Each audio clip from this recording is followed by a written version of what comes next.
Paz do Senhor, irmãs. Bem, Senhor, irmãos. Lição de número 12. Os irmãos podem tomar assento. E hoje você vai estar utilizando mais aí a sua Bíblia, Atos dos Apóstolos, capítulo 11. Nós estamos quase chegando no final do trimestre, muito abençoado pela misericórdia do Senhor. E hoje nós vamos aí para a penúltima lição desse trimestre. Atos dos Apóstolos, capítulo 11, na sua Bíblia.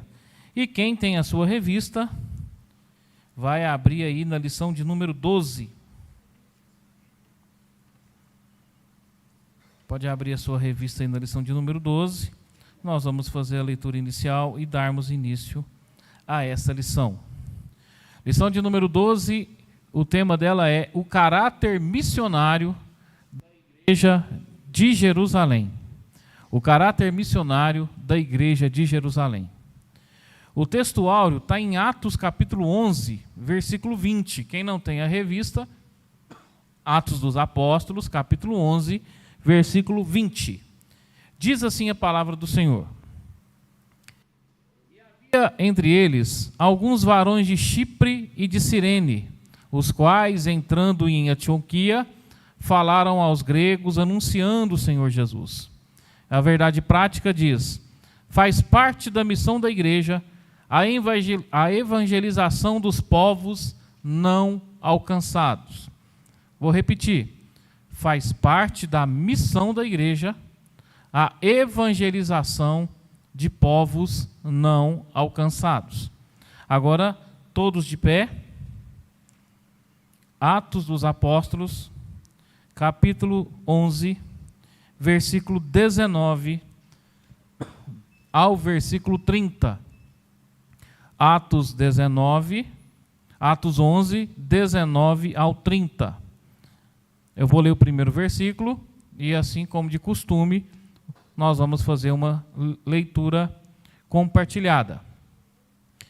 Diz assim o versículo 19 de Atos 11: E os que foram dispersos pela perseguição que sucedeu por causa de Estevão, caminharam até a Fenícia, Chipre e Antioquia, não anunciando a ninguém a palavra, senão somente aos judeus. Vamos, irmãos, vamos ler, exercitar a nossa leitura congregacional. Vamos, irmãos. Versículo 20.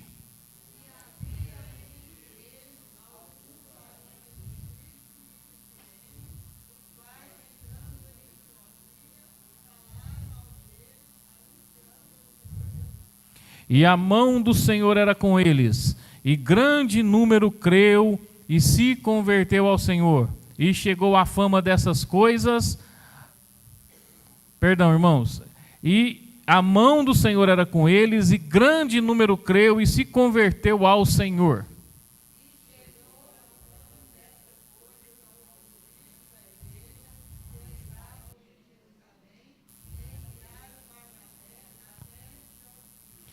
O qual chegou e viu a graça de Deus, se alegrou e exortou a todos que, com firmeza de coração, permanecessem no Senhor.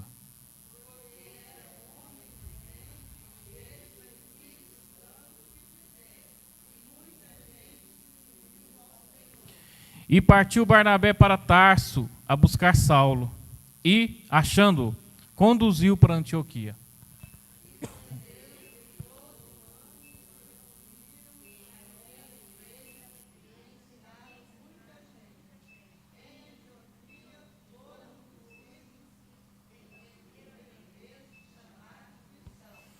Naqueles dias, desceram profetas de Jerusalém para Antioquia.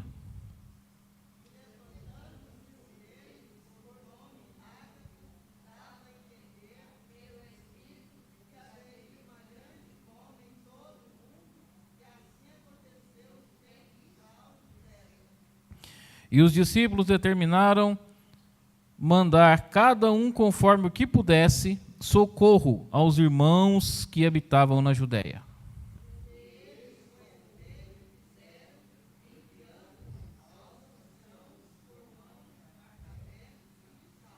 Deus abençoe, os irmãos podem podem tomar assento.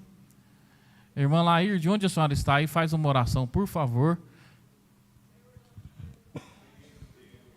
Obrigado, Jesus, pela sua presença em nosso meio. Obrigado, Senhor Deus, pela chuva que o Senhor derramou e que o Senhor mandou para essa terra, para a nossa cidade, para a nossa região que está tão quente, Senhor. Abençoa o teu povo, abençoa-nos para aprender e entender a sua palavra hoje, em nome de Jesus, ó meu Deus amado.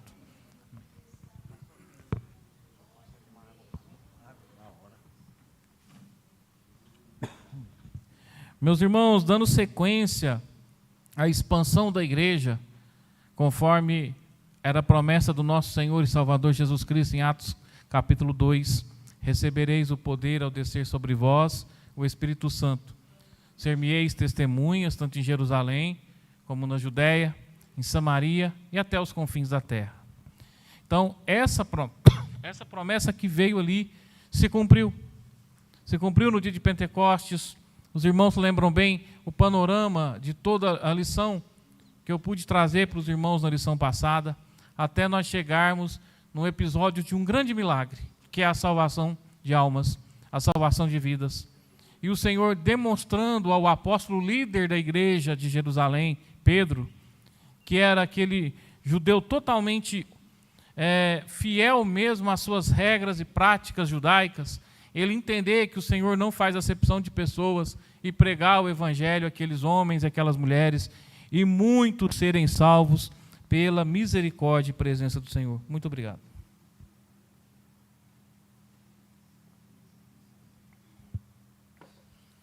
O nosso Deus é grandioso, é poderoso, e Ele demonstrou através de Pedro que Ele não faz acepção de pessoas. E a igreja veio crescendo, crescendo, crescendo. E lembre-se bem que eu falei que a igreja começou a crescer depois das perseguições. E é interessante que a perseguição que veio para calar a igreja, para acabar com a igreja, fez o contrário, fez com que a igreja crescesse mais. Tanto é que quando o Senhor determina, lá em Atos capítulo 2, e recebereis poder. Recebereis o quê? Poder. E essa palavra poder é dinamite, né? No nosso português, é uma explosão que transforma, que muda estrutura, que muda você e muda outros ao redor. Então a igreja, em vez dela ser massacrada, ela o quê? Ela expandiu, ela cresceu, ela se fortaleceu e o Senhor foi confirmando a sua palavra. E eu me lembro bem disso quando a gente lê Marcos capítulo 16, que diz assim: estes sinais. O que os sinais vão fazer? Seguirão. Vão seguir quem? Os que crerem. E o que essas pessoas que creem vão fazer? Em meu nome. No nome de quem? De Jesus. Através do poder que Ele dá, o que eles vão fazer? Expulsarão os demônios, falarão novas línguas, orarão pelos enfermos, eles serão curados. E se alguma armadilha vier para ele, por exemplo, se beber alguma coisa mortífera, se tiver uma cilada para a pessoa, se tiver algo armado, um laço armado, o que o Senhor vai fazer? Vai quebrar o arco, cortar a lança, queimar o carro no fogo e mandar todos aqueitar, porque Ele é Deus. Então, a palavra de Deus nos mostra que o Senhor cuida do seu povo com grande poder. Para a introdução, já que os irmãos aí, a gente está sem a projeção aqui hoje, só para os irmãos entenderem, ontem nós ficamos até tarde da noite aqui, fazendo a instalação da projeção, da televisão, os projetores. Aí, por essa chuva aí, alguma coisa aconteceu lá numa caixinha que a gente pôs lá em cima para fazer o sinal e não está funcionando. Mas nós vamos resolver isso amanhã, se Deus quiser. Amém, meus irmãos? A introdução diz assim: como o evangelho alcançou Antioquia, uma importante cidade da Síria dentro do Império Romano. Conhecer esse fato é relevante porque, pela primeira vez, cristãos de Jerusalém levam a mensagem da cruz aos gentios fora das fronteiras de Israel, com o ingresso do evangelho na cidade de Antioquia. A igreja dava seu primeiro salto na missão transcultural. Nessa lição estudaremos sobre o ID de Jesus, que é levado a sério por um grupo de cristãos refugiados, vítimas da perseguição que sobreviera a Estevão em Jerusalém. Esses crentes, mesmo sendo leigos, possuíam forte consciência missionária e, quando perseguidos, não escondiam sua fé, mas compartilhavam, apontando sempre para a cruz de Cristo. Este é o belo exemplo da fé cristã que deve não somente nos inspirar, mas, sobretudo, levar a agir como eles. O que acontece aqui e o que é essa cidade Antioquia da Síria? Existem várias cidades por nome de Antioquia, principalmente naquela época lá, do primeiros séculos depois de Cristo. Essas cidades, elas tinham o objetivo de homenagear pessoas. Por exemplo, Antioquia tinha uma homenagem a um homem que foi um governador, Antíoco. Então, nós tínhamos algumas Antioquias espalhadas. Por exemplo, na Ásia Menor, muito próximo a Colossos ali, muito próximo a Éfeso, nós tínhamos Antioquia da Pisídia, por exemplo. E aqui nós temos, na Síria, Antioquia da Síria, certo? Você escuta muito falar na televisão das guerras da Síria, Alepo, aquelas cidades ali, ficava muito próximo dali. Então, com a perseguição que se instaurou ali, e Estevão foi, o que aconteceu com Estevão mesmo? Lembra que eu expliquei muito bem isso? Ele foi apedrejado. Quando ele é apedrejado, os irmãos, tudo que eles acontece, espalha. Aquele povo que não queria ir embora de Jerusalém, que queria ficar só ali em Jerusalém, o Senhor falou, não, vocês não podem ficar aqui. E fez, com a sua grande sabedoria e graça, fez algo acontecer que espalhou aquele povo. Nesse espalhar, eles foram evangelizando. Onde eles iam, eles evangelizavam. Por que eles faziam isso? Porque, consequentemente, após a morte de Estevão, tinha um cão de caça lá, um perdigueiro, perseguindo eles também. Quem que era esse homem? Era Paulo, era chamado Saulo. Então não foi só a morte de Estevão.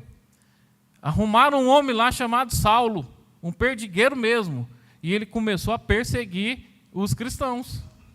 Então, onde eles iam, a fama de Saulo ia junto, eles iam, mas só que por onde eles passavam, a mensagem era Cristo. E quando você prega a Cristo, independente da circunstância que você passa, vidas são transformadas. Quando a sua mensagem é cristocêntrica e não egocêntrica, quando você para de se preocupar em falar dos seus problemas, das suas dificuldades, de resmungar da sua vida e passa a dedicar-se a falar de Cristo, a falar do que Cristo fez, do que Cristo faz, ele transforma vidas. Ele muda vidas. Então, onde eles passavam, eles falavam de Cristo. Para onde vocês estão indo? Nós estamos fugindo. De que vocês estão fugindo? De uma perseguição. Por quê? Aí eles iam parar para explicar a perseguição. E quando eles começavam a falar de Jesus, o que acontecia? O Senhor Jesus fazia a operação. Quem convence o homem do pecado, da justiça e do juízo? O Espírito Santo. Não é por força nem por violência, mas pelo poder dele. Pelo poder do Espírito Santo. Então eles pregavam, as pessoas iam se convertendo. E a igreja ia crescendo. Só que a conversão, ela não acontecia simplesmente só pelo ouvir a palavra, mas por uma fé que era objetiva e não subjetiva. O que é uma fé subjetiva? Alguém falava, então você prega cura? Então ora para mim que eu quero ser curado.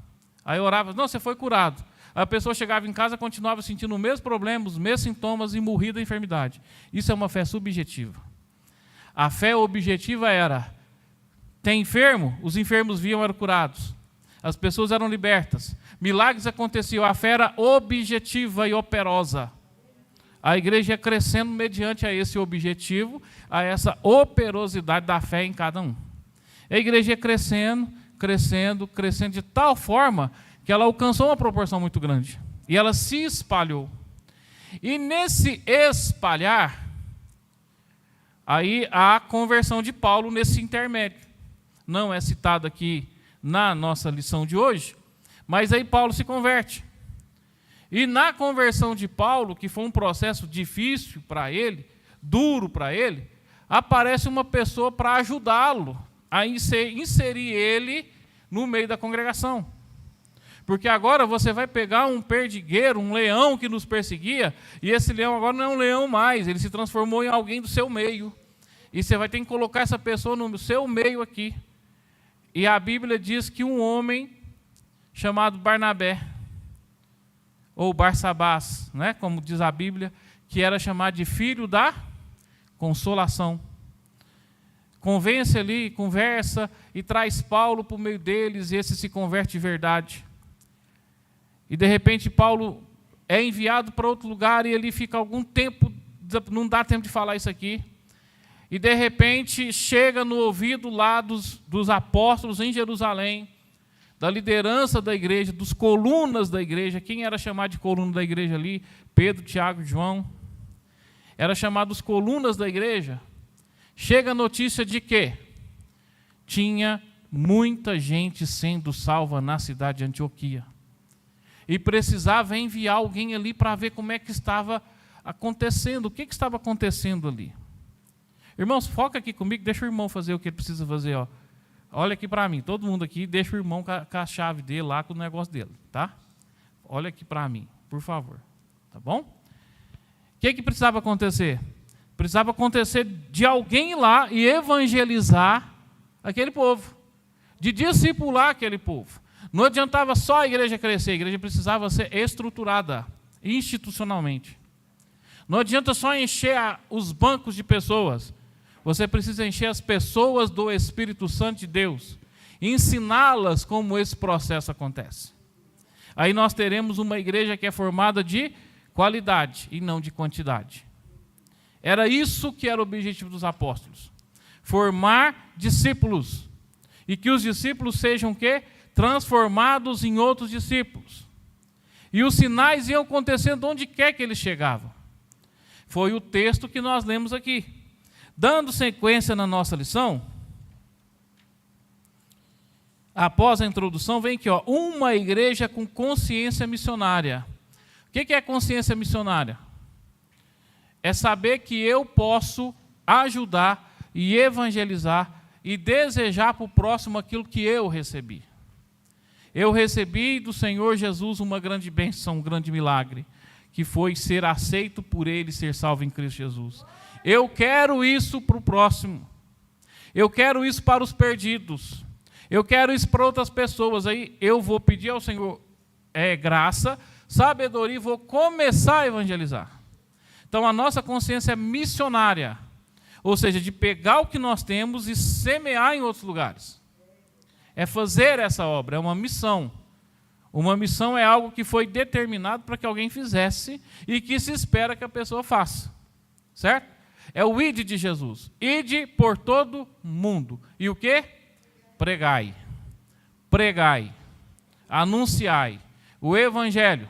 Quem crê e for batizado, quem não crê será? A nossa missão é de pregar. Quem salva é o Senhor. A nossa missão é pregar. Quem salva é o Senhor. A nossa missão é semear. Quem vai fazer a obra é o Senhor. Só que como igreja, na nossa pregação, que fala de Cristo, vem o poder que Cristo opera. E o poder que Cristo opera, para muitos pode parecer loucura, mas para nós que somos salvos é o poder de Deus. E mesmo a loucura, para eles não entendendo isso, eles são transformados pelo Espírito Santo de Deus. E o Espírito Santo de Deus traz essas pessoas ao conhecimento da verdade. Não foi isso que estudamos na lição passada? Um homem que era piedoso, temente, com toda a sua casa, que dava esmolas, era extremamente religioso, mas não tinha uma experiência pessoal com Jesus. Jesus envia um anjo lá e fala para ele, olha, manda buscar o meu servo que ele vai te dar umas boas novas. Pedro chega lá, prega, se converte muita gente naquele lugar e eles são batizados com o Espírito Santo.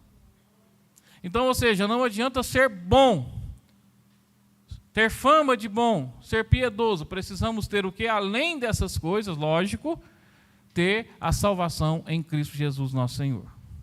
E aqui vai dizer assim, ó, o evangelho para além das fronteiras. Qual que era a fronteira que eles achavam que o povo deveria ser salvo? Apenas a Judéia.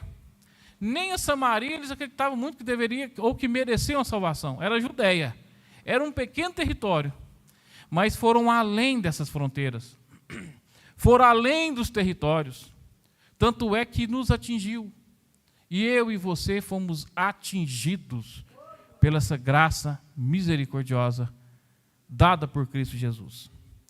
Diz assim, ó, Lucas abre essa sessão em seu livro, fazendo referência aos cristãos, os que foram dispersos pela perseguição que sucedeu por causa de Estevão, Atos 11:19. Observamos que essa passagem bíblica faz um paralelo com Atos 8, que narra o início da perseguição em Jerusalém. Se não acontece a perseguição, a igreja não mudava de postura. Qual que era a postura deles? Confortáveis. Estamos aqui nesse lugar aqui, é aqui que nós vamos ficar. Nós vamos restaurar o reino a Israel. O Senhor deu essa missão para nós, é aqui que nós vamos ficar. E o Senhor suscitou uma perseguição.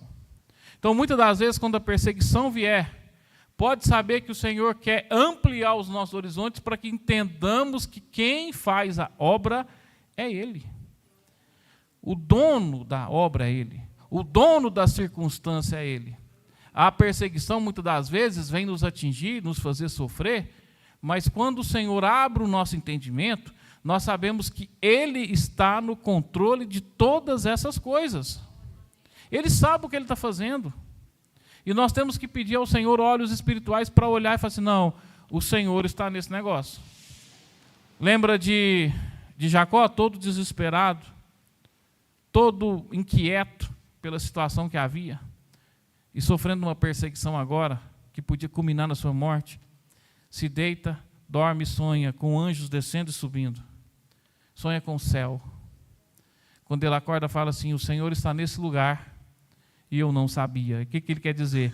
Isso que aconteceu sobreveio por um propósito, para que você e eu possamos crescer mais para a glória do Senhor.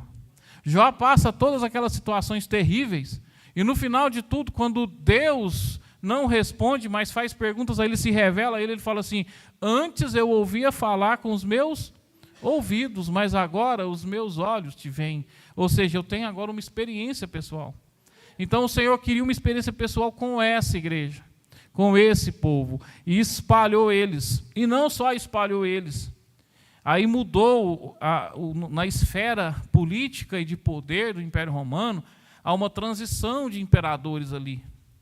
E entra um imperador que é justamente no momento que o mundo conhecido da época passa por uma grande fome, uma grande escassez de alimentos. Aí, além da perseguição religiosa, há uma escassez de alimento que força a migração de todo mundo para lugares onde tem alimento. E o povo que está em perseguição não tem tempo de fazer as malas, não. Não tem tempo de pegar o dinheiro no banco, não.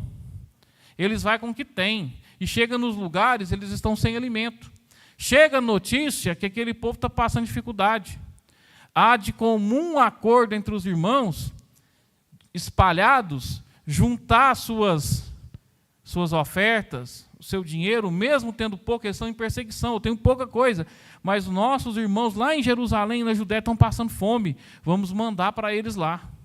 Tanto é que Paulo organiza suas viagens missionárias, a primeira e a segunda viagem missionária, em todo lugar que ele vai, ele agradece pelas ofertas que ele recebeu para levar para os irmãos que estavam lá em Jerusalém passando dificuldade.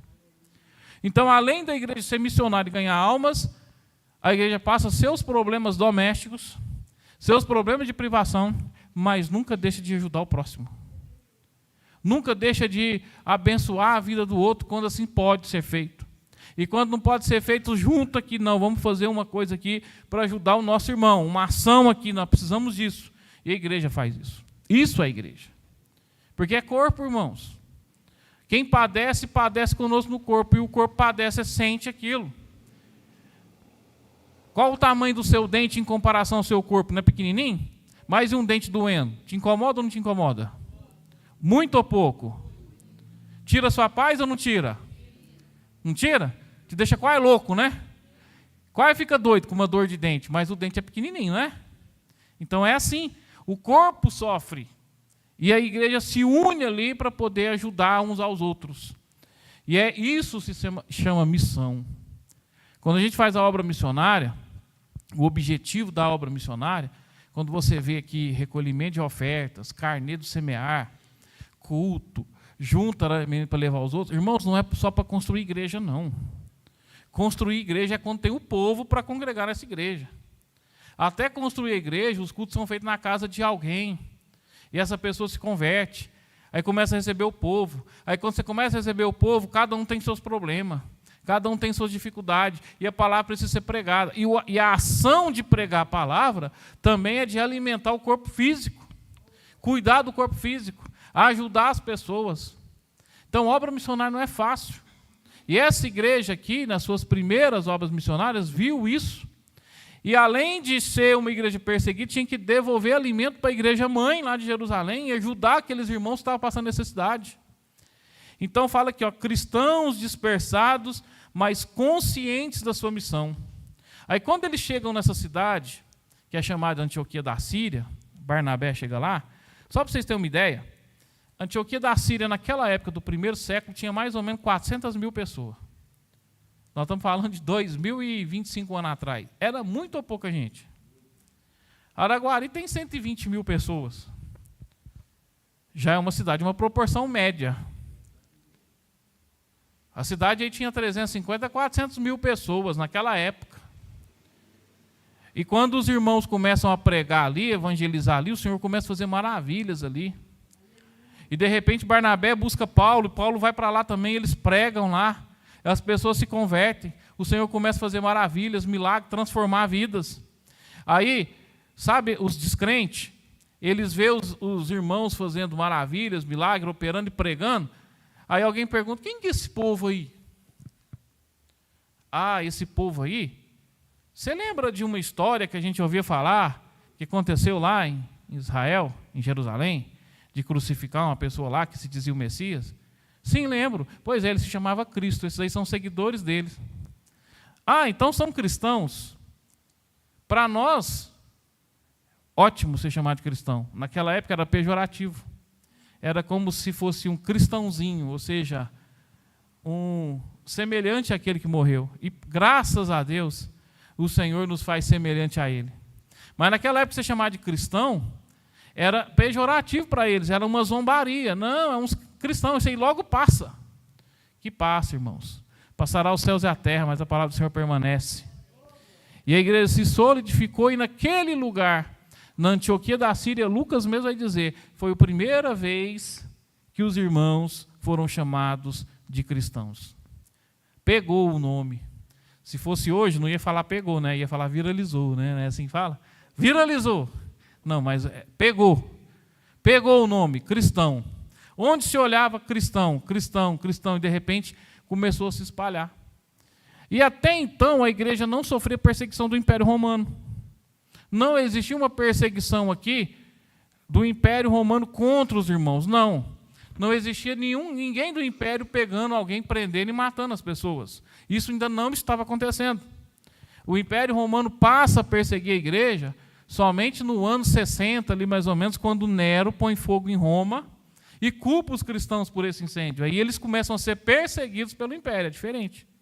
Mas até então a perseguição era única e exclusiva dos judeus ortodoxos que não queriam jamais aceitar que Jesus Cristo é o Filho de Deus.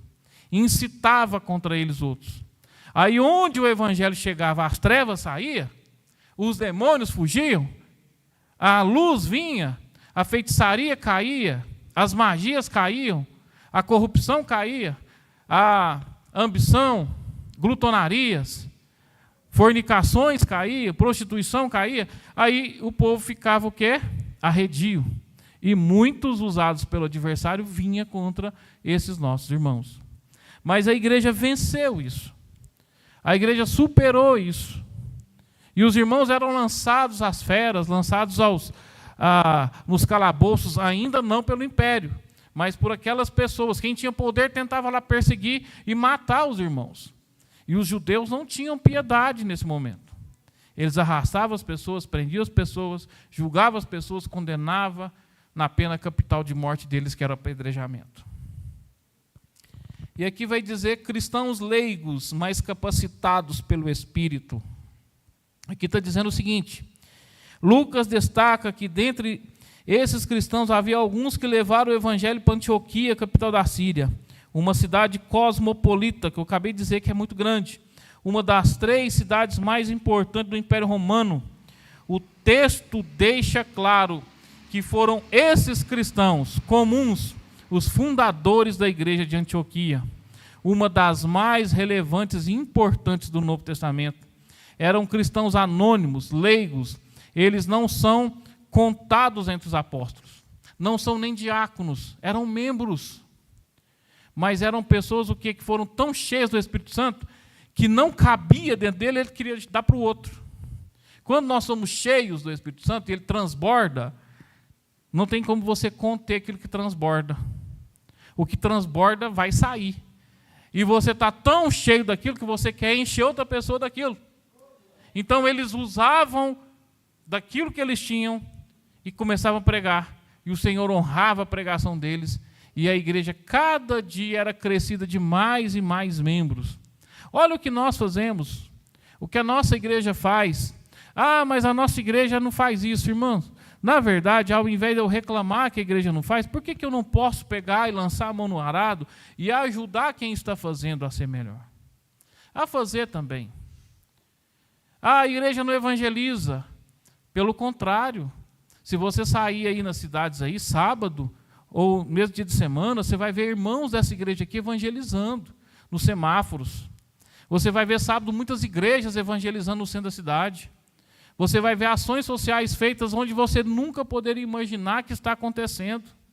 E muitas vezes, ao invés de fazer, de nos empenhar em uma luta, em uma obra, a gente às vezes para ficar reclamando, brigando, discutindo situações que nós perdemos mais tempo discutindo do que fazendo a obra do Senhor. Por quê? Nós estamos acomodados. Nós estamos acomodados. Aí sabe quando está acomodado o que acontece? O que aconteceu com os irmãos lá em Jerusalém quando eles se acomodaram? Eles começaram a dar problema para os apóstolos, chamaram os diáconos, né, para ajudar. Aí eles acomodou demais. O que aconteceu? Perseguição. Aí vem perseguição. Vem a carestia das coisas. Vem a perseguição do Estado. Vem a perseguição do governo. Vem as injustiças sociais. Vem a escassez de alimento, a escassez de emprego, a vida muito difícil. Quem aqui tem uma vida fácil? Fala para mim. Eu não estou nem dizendo de situação financeira, eu estou dizendo de vida fácil. Quem tem vida fácil aqui? Porque a perseguição vem. Aí eu e você, como cristão, temos que fazer o quê? Pedir ao Senhor graça e misericórdia para nos dar o quê? O dia de hoje nós temos. Senhor, me dá o dia de amanhã. E no dia de amanhã que a sua graça seja comigo, que eu possa anunciar a tua palavra a alguém.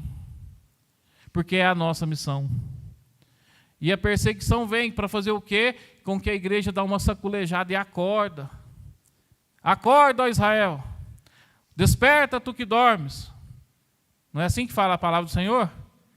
E Cristo te alumiará. Muitas das vezes a igreja fica dormindo ali, está cheia do Espírito Santo, tem a presença de Deus, tem os dons do Espírito Santo, mas adormeceu, se acostumou tanto. Não, esse número aqui está bom, essa situação aqui está boa, o que eu estou fazendo já está passando de bom, mas na verdade o Senhor tem muito mais coisas para nós. Precisa que nós entendamos o que Ele precisa fazer. E a igreja não parou.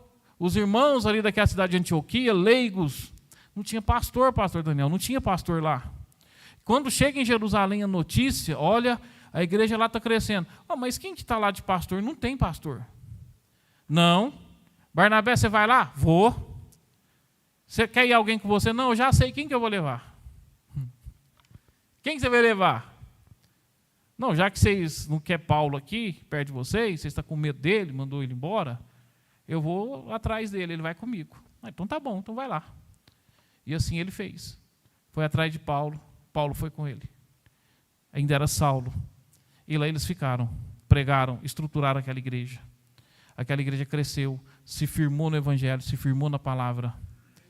Recebeu a palavra genuína, verdadeira e se firmou nos fundamentos dos apóstolos, na doutrina da palavra do Senhor. Dali, Paulo teve outra experiência. Voltou em Jerusalém e de lá foi enviado para a sua primeira viagem missionária, que é os próximos capítulos do livro de Atos, que eu acho que na lição que vem não deve dar tempo de falar isso tudo. Mas o que os irmãos e eu precisamos entender é que nós vivemos uma vida de acomodação com relação ao evangelismo da palavra do Senhor.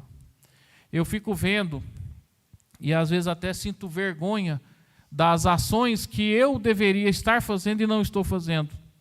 E muitos estão fazendo. Por exemplo, os Gideões Internacionais. O trabalho que aqueles irmãos e irmãs fazem. O senhor é membro, né, deles, e o senhor sabe como que é. A dificuldade que é, mas a entrada que aquele povo tem nos lugares. Hospitais, presídios, escolas, empresas, casas, lares. Irmãos, quem nunca que pegou um Novo Testamento daquele, dos Gideões Internacionais? De graça. Olha, na China, na Coreia, em Cuba, em Venezuela, você não tem acesso a um Novo Testamento daquela forma ali. Na Coreia ou na China, Coreia do Norte. E na China, se você for pego com um Novo Testamento daquele, é a pena capital, pena de morte.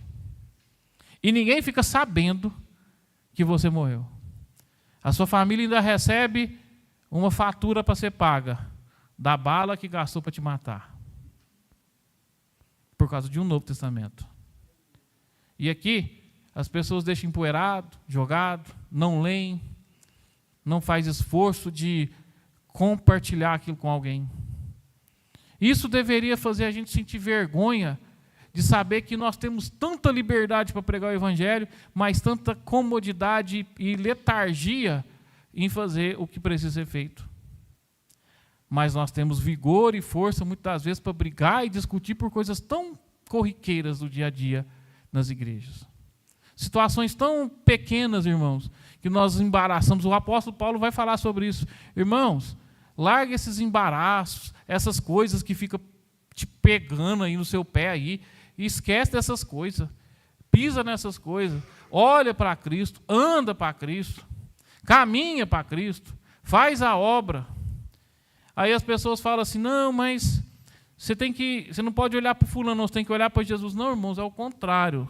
Nós temos que olhar sim para o irmão, para a irmã, para o próximo, porque no meu irmão, na minha irmã, deve se refletir a Cristo. Lembra de Pedro e João ao fazer a cura do paralítico lá na Porta Formosa? O que ele falou? Olha para Jesus? Não. Ele falou assim: olha para nós. Olha para nós. Nós somos igreja. Eu tenho falha, tenho defeito, tenho problemas, os irmãos têm problemas, mas se todos nós entendermos isso, mas olhar para Cristo, o autor, consumador da nossa fé, nós vamos falar o que Paulo escreve aos Filipenses, capítulo 2. Esqueço das coisas que para trás ficam, prossigo para o alvo, de onde eu espero o meu Senhor e Redentor e Salvador. Amém? Alguma pergunta? Tópico 2. Uma igreja com visão transcultural. O que significa a palavra transcultural? Alguém sabe? O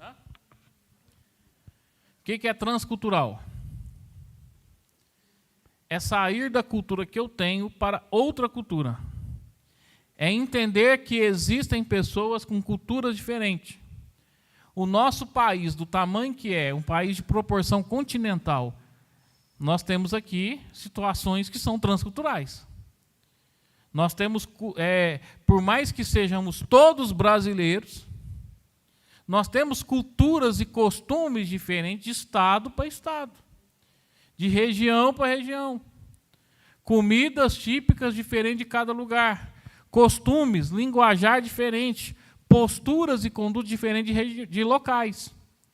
E quando eu saio daqui, eu tenho que entender que lá no Pará é diferente.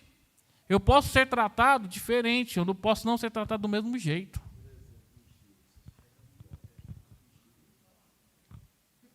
O pastor Daniel está falando da transculturalidade da linguagem. Você chega e fala uma linguagem, você é tão acostumado aqui, mas você chega lá no Rio Grande do Norte, lá no Nordeste, lá e fala, o povo vai achar que você está ofendendo eles. Da mesma forma é no Rio Grande do Sul, Santa Catarina. Então, assim, o que eu estou dizendo é que se você sai para fazer uma obra, você tem que primeiro se desprender dos seus preconceitos. Saber que você vai encontrar situações diferentes. E os irmãos saem ali de Jerusalém, da Judéia, com qual cultura? Eles não podiam comer carne de qualquer jeito, tinha que ser específico.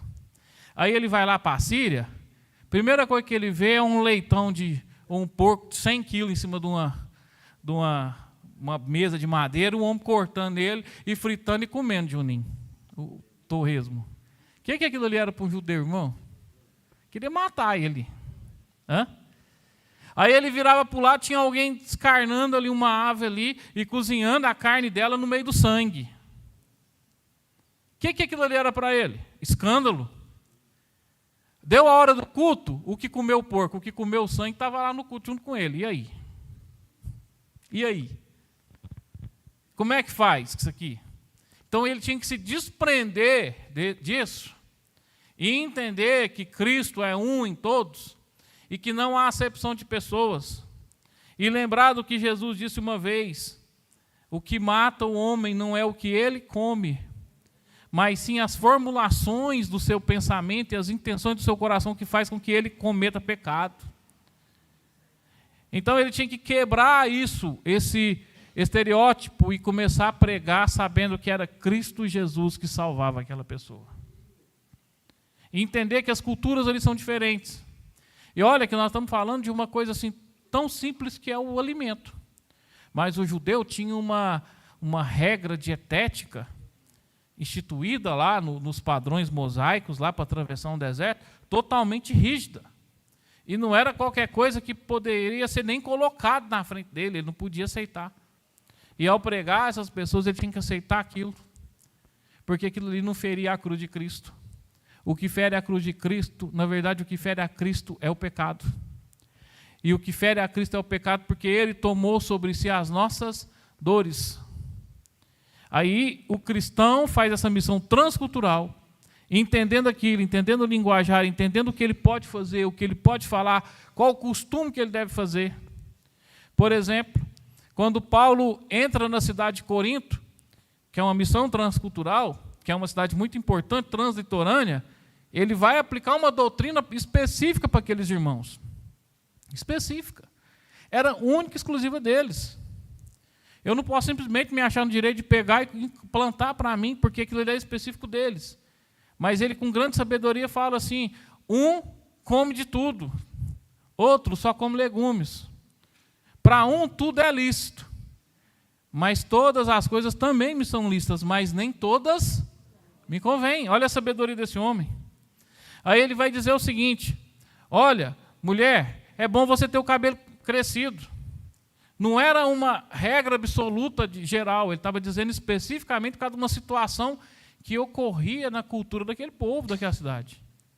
Então, a pessoa que ia pregar, o irmão que ia pregar, ele se estruturou tanto sabiamente que ele entendia para quem que ele estava pregando. Ele conhecia quem era o seu público. Ele sabia o que ele poderia falar, como que ele ia falar e como que ele ia conquistar e ganhar aquelas pessoas. Isso o Senhor faz para que a sua igreja seja o quê? Uma só em todas, formadas de povos, línguas, tribos e nações. História do missionário David Brainerd. Ele pregou nos Estados Unidos, na época daquelas corridas do ouro nos Estados Unidos, onde tinha muito filme de Velho Oeste, sabe? Sabe aqueles filmes de Velho Oeste lá? O povo gosta de assistir, de índio e tudo mais. Ele pregou naquela época, para tribos indígenas. Aí ele via aquela cultura daquele povo, o que aqueles índios faziam lá. Os indígenas faziam, ele não pode, não tem jeito.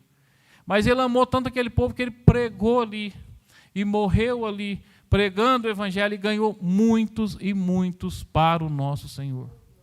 E outros missionários espalhados pelo mundo inteiro. Entende a cultura?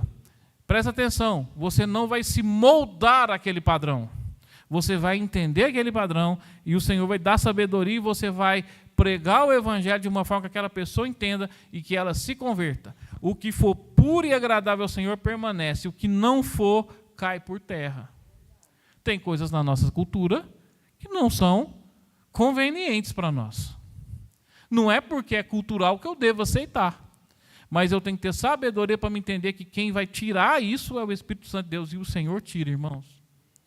Pensa na sua vida, tanta coisa que você deixou de praticar e fazer, não porque te obrigaram ou falaram que você não deveria, mas porque o Espírito Santo te mostrou que você é diferente. Você tem um nome escrito no livro da vida. Aí eles mandaram um pastor lá, que era Barnabé e Saulo, para pregar aquele povo e mostrar que eles eram diferentes. O tópico 3 vai dizer uma igreja com visão transcultural, a cultura grega e contextualizando a mensagem. A cultura grega misturava cultura de tudo quanto é lugar. Todas as culturas do mundo ali estavam ali permeando naquele povo. Então era muito complicado chegar ali, você ia ver umas cenas totalmente diferentes. Mas eles chegaram lá com a missão de pregar o evangelho. Eles mostraram a cruz de Cristo. Aí quando eles mostravam a cruz de Cristo, eles mostravam que o pecado é pecado em qualquer lugar.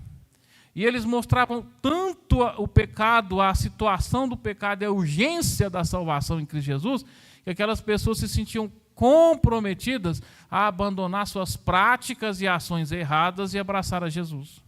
E quando eles faziam isso, caiu uma escama dos seus olhos, eles entendiam que realmente agora eles eram nova criatura em Cristo Jesus. E o evangelho ali foi pregado.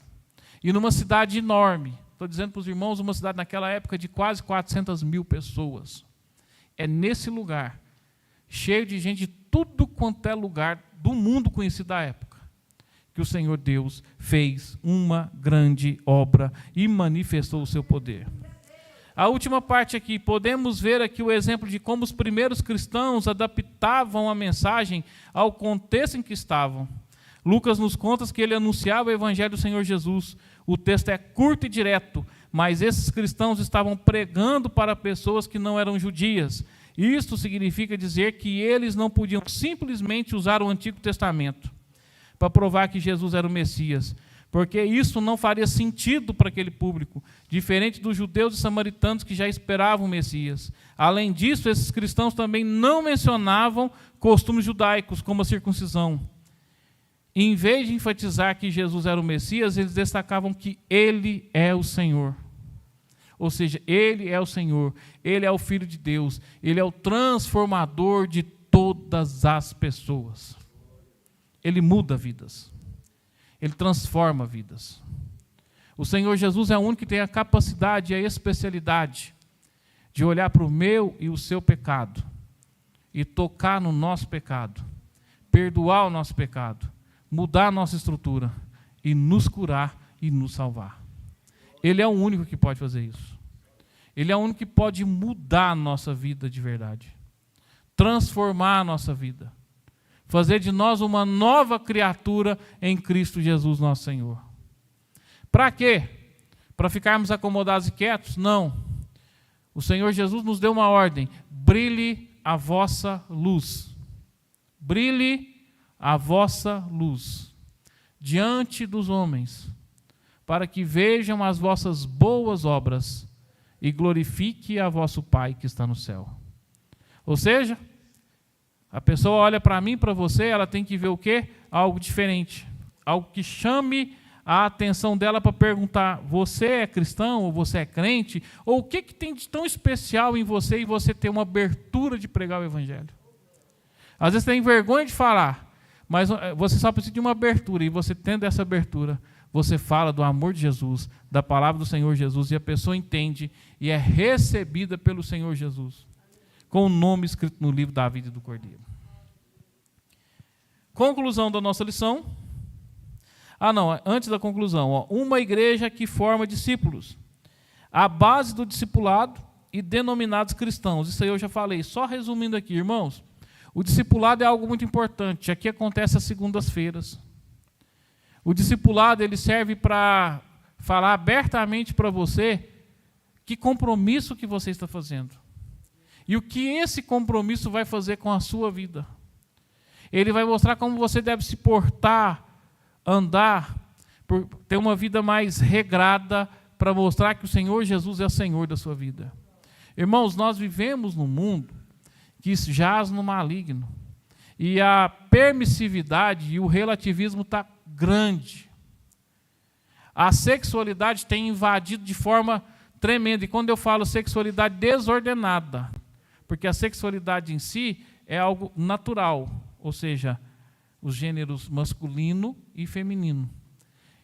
Eu estou dizendo a questão da promiscuidade, das coisas fáceis, das coisas facilitadas, das imagens expostas, da corrupção, do abuso do dinheiro, das coisas tão terríveis que eu e você temos visto todos os dias. Está se cumprindo o que Jesus diz, multiplicou-se a iniquidade, o amor de muitos o quê? Esfriaria. Porque as pessoas se acostumou tanto às notícias ruins, que cada dia é uma notícia ruim diferente.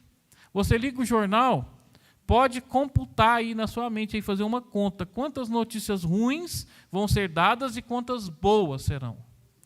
Você vai ficar assustado com essas informações. Justamente. E hoje em dia as imagens são expostas ali, ó. Mortes, tragédias, abusos de criança, sequestros e tudo mais. Isso deveria nos incomodar demais, irmãos. Isso nos deveria nos incomodar demais a buscar e orar mais ao Senhor, pedir ao Senhor misericórdia, para que isso seja extirpado e o Senhor Jesus transforme esse mundo. Mas nós sabemos que já é a última hora. Só que nós não podemos deixar de quê? De orar e pedir ao Senhor misericórdia. Proteger os nossos filhos, nossa casa, nossa família, porque eles estão expostos o tempo todo. Quem tem filho adolescente, criança também, quanto tempo o seu filho passa numa escola, você sabe? Por semana? É só você fazer uma continha simples. 4 vezes 5 dá quanto? Basicamente, ele passa 20 horas numa escola. 20 horas numa escola. Por semana. Imagina o quanto isso é num ano. Você pega um ano letivo de 200 dias. 20 vezes 200. Dá quanto? 2.000 horas. Não é isso? 20 vezes 200. Então, é muito tempo onde eles vão passar ali. E se a gente não entender e não souber o que está sendo ensinado para eles, o que está sendo falado com eles, nós vamos o quê? Sem saber o que os nossos filhos estão recebendo de informação. E não é só na escola, é no intervalo da escola, é fora da escola, é no caminho da escola, é no banheiro da escola, é nos colegas, é nos grupos de WhatsApp, é nas redes sociais, é nas músicas que são tocadas e cantadas, é no fone de ouvido que fica aí 12 horas no dia com ele e você não sabe o que está acontecendo. Então o que você tem que fazer? Pedir ao Senhor misericórdia, orar e entender o que está acontecendo e ter sabedoria para agir. Isso é o seu discipulado doméstico. É difícil, mas é o seu discipulado doméstico. É o que você faz diariamente em casa, com os seus da sua casa e com você mesmo. Ou a gente também não precisa de discipulado? Precisamos também. Precisamos também. Por exemplo, quando Pedro foi evangelizar Cornélio, ele não queria não, o Senhor discipulou ele. Não, você vai. Mostrou um lençol para ele cheio de animal, falou assim, por que você está falando que é impuro aquilo que eu purifiquei? Então nós também precisamos de discipulado. Conclusão, aprendemos como a providência de Deus faz com que o evangelho chegue por meio da igreja a povos ainda não alcançados. O que se destaca não é uma metodologia sofisticada de evangelismo, mas a graça de Deus, que capacita pessoas simples e anônimas a realizarem a sua obra. Quem deseja fazer, Deus capacita. Ninguém jamais terá tudo de que precisa para cumprir a obra de Deus. No entanto, se Deus tiver tudo de nós, Ele nos habilitará a realizá-la. Nós precisamos mais e mais entender a nossa missão como igreja. Ela não mudou, que é evangelizar e cumprir o ID de Jesus com o poder. Amém? Pastor Daniel.